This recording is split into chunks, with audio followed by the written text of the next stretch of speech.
Hello, welcome to Monday Morning.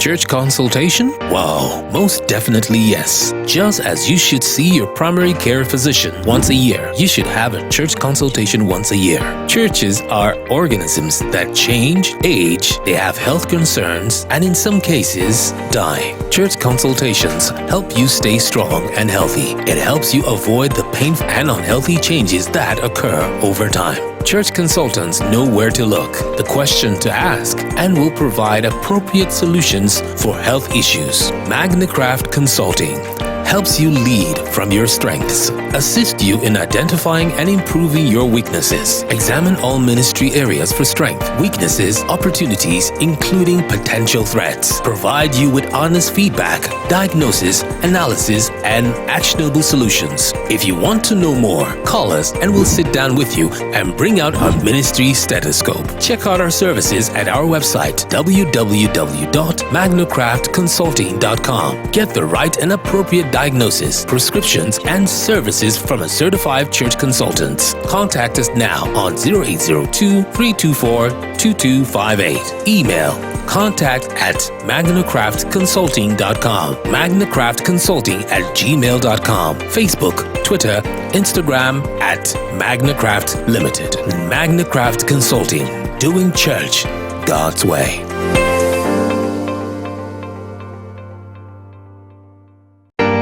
Church consultation? Wow, most definitely yes. Just as you should see your primary care physician once a year, you should have a church consultation once a year. Churches are organisms that change, age, they have health concerns, and in some cases...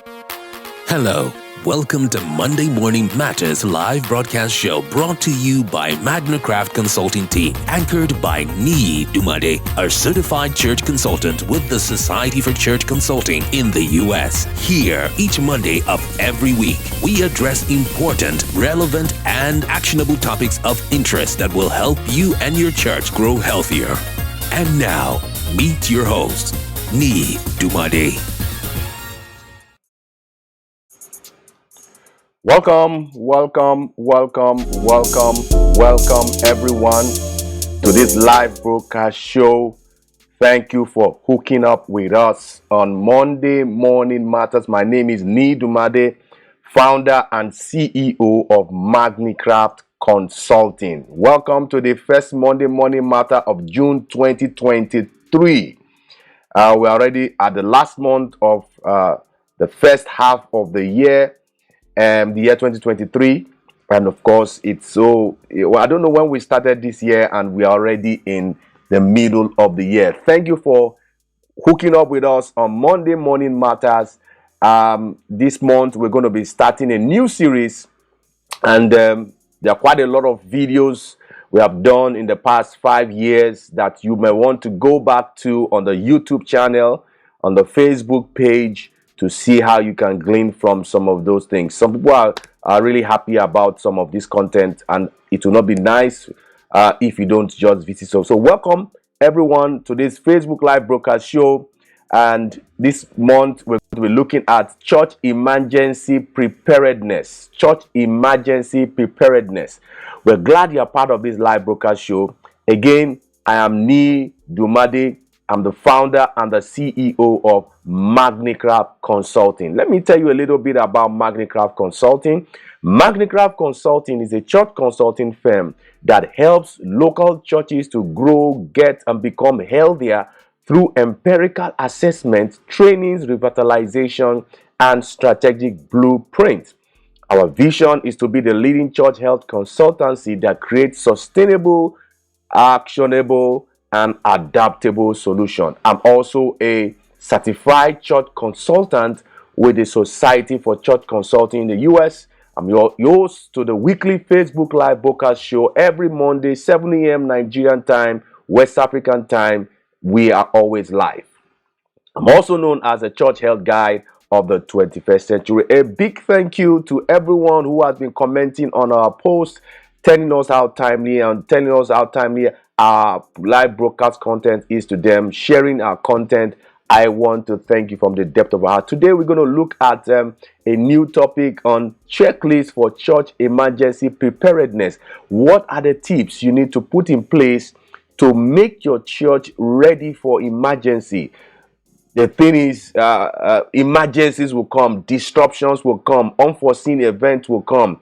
And so we live in an unpredictable environment. We live in an environment that is so volatile, very easy to change. And so it will get worse and of course, this unpredictability will get worse as the time goes on. And it's also said in the Bible, in Matthew chapter 24, there are a lot of disruptions that will happen, earthquakes, all kinds of environmental disaster, medical disaster, event disaster, all kinds of disasters can take place to create the kind of disruptions to the well-being of man. Now, man is a social being with emotions and feelings, and when there are disruptions like that, there are uncomfortable interruptions like that, we tend to react with feelings, we tend to react with emotions, and life usually has impromptu disruptions. Okay, so, and some of them are emergencies, some of them are disasters, unforeseen events, scandals. Okay, these impromptu disruptions, the church needs to be prepared for it, and there's a way to even succession planning are all part of the disruptions. We have learned a lot from COVID-19. COVID-19 came upon us and we were forced to adjust. We were forced to react. We were forced to do the needful. And that's why we are out of that interruptions from COVID. And we need to anticipate impromptus. We need to anticipate disruptive changes, because whether all kinds of things are going to be done as predicted in the scriptures in Matthew 24. So we have churches who do not have 52 Sundays in a year because of tornado, because of hurricanes, because of all kinds of weather disaster. But you see, faith has its place as much as reality has its place. Faith has its place as much as reality has its place. Reality does not negate faith, and faith does not negate the reality. We need to create a balance in such a way that where faith needs to be activated, we need to activate it. Where reality needs to be activated, we need to activate such realities. And so one of the first things I want to say, good morning, Pastor Joel. Thank you for hooking up with us. One of the things I would say quickly is you need to have a robust emergency contact list. Have a robust, and when I mean robust, you need to specialize all kinds of disaster. You know, you have legal issues, you have fire issues, you have facility issues, maybe your facility collapse or with facility issues. Who are the people, who are the professionals, who are the specialties that you can contact to be able to salvage that thing? Because what happens with disruptive event is that it creates a lot of panic, it creates a lot of confusion. So you have a list of who you are going to reach out to when you have a scenario that is disruptive. Okay, who are the specialty, who are the professionals that you are going to reach out to? And this list cannot be exhaustive. I mean, you should know all the fire units around your church. You should know the police stations, the counselor, the chairman, the politicians around your church. Okay, those things, you don't need them now, but when emergency comes, you have to be prepared to activate that contact on your list. Availability of church information. Your congregation will enter into panic stage when they do not have the needed information to put them at rest. Faith can only be stronger when you have correct information from scriptures that makes it to be active. And so you need to make sure as a church leader to make available when somebody wants an information. The person should be able to know who to go to. Availability of church information. You should have a public relation officer, a facility information, where to go to for sick. Somebody is convulsing your church. Somebody is having labor in your church. Somebody is injured in your church. Where is your muster point? Where is your press communication? Where is your care, your clinic, your counseling? Facility information, availability of a robust church information. These are, go-tos. So people don't begin to ask 1, 2, 3. When you have a disruption in your church and people keep asking 1, 2, 3, 4, 5 persons, then there's going to be a lot of panic. There's going to be a lot of talk that the church is not really organized. So let everybody knows who is the go-to when they have a need for certain information to make clarification of certain disruptions that is going on in your church. A list of what can go wrong cannot be exhaustive. Okay, there are a lot of things that can go wrong. The set man can be hospitalized. The set man can die. There might be protests in your church, or there might be gunpoint, a gunman attacking your church. There might be bomb threats in your church. So we need to know what you need to get. How do you also disseminate information? Because when people are well informed, it actually reduces panic. So how do you notify your church? Do you have a church app to push out notifications? Do you have a way at which people get press updates before, during, and after the disaster or the emergency? Do you have bulk SMS? Do you have email blasts? Do you have a instant messaging platform where you have all your congregation reside there, maybe in a WhatsApp or a Telegram, to have information disseminated? Because the church cannot be in confusion. The church cannot be in panic. You need to be able to give them the needed information so that people can begin to develop their mental capacity and the strength to address the issue that they want to address in the church. One of the things I would say also is there should be a muster point in your church where people can run to for safety. Okay, because you can have all kinds of, the list is exhaustive. You can have an electrical spark, you can have a fire incident, you can have so the use of muster point, especially when your church is very large, look for safe areas, and those safe areas should be able to take the capacity of your auditorium. There's no point you having 2,000 size auditorium and your muster point cannot take up to 50 or 40. It doesn't make sense. It just shows that you are not ready for disruptions. And the more you are ready for disruption, it keeps everybody calm, that the leadership is thinking and the leadership is ready to do something to make sure that all the congregations are safe in whatever scenario the church finds itself in. Another thing has to do with crowd controlling process. To avoid stampede. People have all kinds of body conditions. Okay, so you need to have I know some churches who have crowd control units. How do you control people so that people don't rush out? You have your church in thousands and you have limited doors. How do you make sure that they go in sections, in sections? Because your door can only take a certain volume of people exiting per time. You can have more than that. And so for you to make sure that there's a seamless flow of crowd out of your church, you need to make it more organized. Because if you don't make it organized, people can stampede and then begin to injure themselves, or they can go fainting, they can go passing out because they want to catch a breath from the stampede.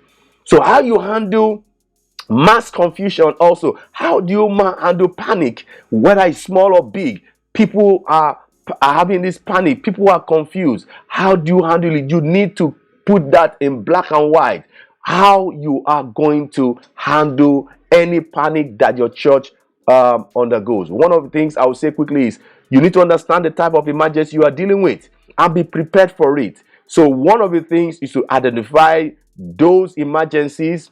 Then the second is to what? Understand the type of emergencies, okay, that is going on in your church. I'm going to mention some of them today, and then probably we're going to be talking more in the future. You have understand the type of emergencies and be prepared. I'll put it for next month. Or with the types of emergencies, be very observant. Okay, get a church administrator that is very, very observant to every detail that is going on, because whatever is going on anywhere in the church can spark up an incident that can disrupt the service. Okay, be very observant to clues, because symptoms, things will not go wrong without giving you clues. They will always, just like when the rain wants to fall, the rain doesn't just start falling all at once. There's a build up, there's a sign, there are clues. And that's why sometimes you need to have some focus in place. You need to begin to predict, begin to ensure that you are very observant. The earlier you notice those clues, the better for your church. The earlier you notice those clues, those symptoms, the better you are positioned to address the emergencies. Emergencies will always happen. And lastly, I'm going to tell you, leverage on technology. I was a church administrator of one of our churches. I usually go to the weather forecast for Sunday, and then get the weather forecast, put it in the WhatsApp group, so that people are prepared that rain is going to fall Sunday morning. And then you encourage them to have the mindset to overcome that rain is going to fall Sunday morning, and then they're going to come because I know some people don't come to church because rain is falling, but you need to encourage them according to Hebrews chapter 10 verse 25. Weather forecast ahead of time can make people prepared. In terms of the clothes they want to wear, getting ready their raincoats, getting ready their footwear that will match the rain, getting their umbrellas that will also protect them from being beaten by the rain. Or there's going to be extreme heat, sun. Suggest to them to get a bottle of water, to get some light clothes, so that they don't get so overheated while they are coming to church. So leverage on technology. Technology has come to stay, and we need to embrace it. There are a lot of technologies that businesses are using, and I think churches need to subscribe to some of those technologies to make things better, to make things efficient, and to make things effective. Also, when you have emergency, lastly, I know I'm saying another lastly, I'm going to stop here with the lastly. Assign roles for specific emergency types.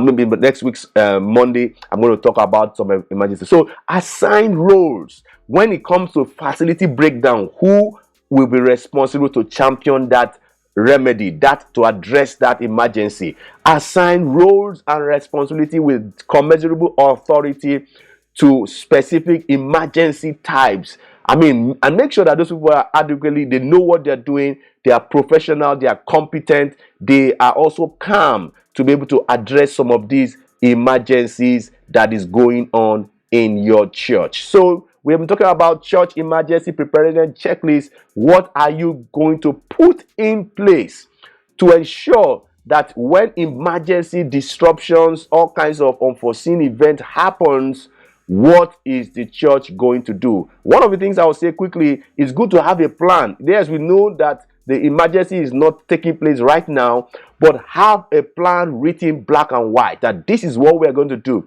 It's better for your church to have a plan, and when the event comes, you pick up the plan to adapt it or to update it, and then make sure you also adapt it, because every disruption is peculiar. We might have another COVID again, but the thing is that COVID will be different from the past COVID that we had. So disruptions are actually unique, and so when you have a plan in place, it's good to adapt them to those emergency types. I know you have gotten something already, and next week Monday we're going to continue in those emergency types that we have as it that can go on in the church as a whole. Okay, we want to wrap it up here. If you have any church related questions for me or want to have any inquiries for me, the social media handles are scrolling on the screen: Facebook, YouTube, Twitter, Instagram. Let's have any of the church related questions, and then let's see how we can give you more than an answer in any question you are going to give to us through any of the social media handles. Please, if this video has been good to you, please give us a like. Okay, give us a like on the thumbs up. Okay, and then share us out with your community and drop us a comment. I would love to hear from you, where you're watching from me. I also want to learn from you. You've learned from me. I want to hear from you from the comment section below. Please go on the comment section and let's have your comment. I'm going to respond. I usually respond to every comment because I value your time and your energy to drop that comment. So please, let's hear your comment. I know pastors don't usually write comment, but some usually come privately to tell me of their comments, and sometimes I just feel, well, anyhow. But feel free to drop a comment in the comment section, and let's see how we can continue the engagement from now. Please, this video has been helpful to you. Give us that like and do share us with your community and drop us a comment. We also do consultation, revitalizations, trainings, and strategy blueprints.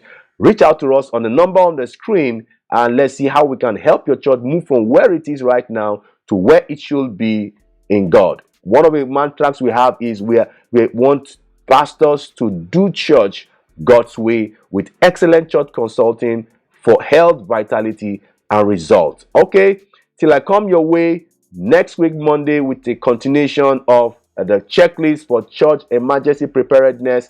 I say bye bye. I love you and God bless you. Thank you.